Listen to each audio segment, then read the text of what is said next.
Good morning, everyone. B'ezrat Hashem, Mincha is going to be 7:55, and today is the 28th day of the Omer, which is 4 weeks.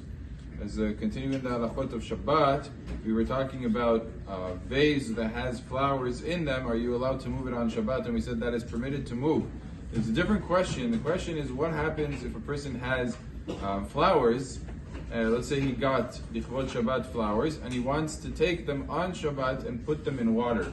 Is it allowed, is it permitted to take flowers and put them in water on Shabbat, or is there some sort of prohibition? Obviously, to take something and to plant it on Shabbat is asur. However, to put flowers that have already been detached from the ground in water is not a violation of Shabbat whatsoever. There is no prohibition to take something detached from the ground and to put it in water if it's not for the sake of planting.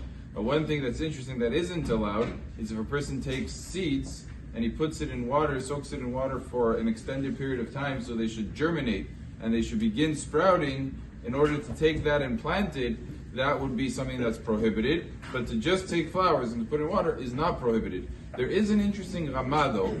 The Ramah says that if the flowers are closed, and like roses, and by putting them in the water is going to open the flowers so that they open a lot faster. The Ramah says then it becomes something you're not supposed to do on Shabbat. Then it becomes not allowed to be done.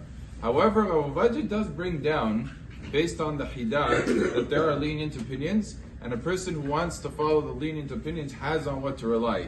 So what the Ramah writes is not so simple. The Ramah says it's asur. The Rav Dahan says one who wants to be lenient could be lenient even if the flowers open up. Certainly, if the flowers are already opened, then there's no problem. If they're partially open, they're just going to open a little bit more, then there would not be an issue even in the world of the Ramah. Baruch Adonai le'olam. Amen ve'amen.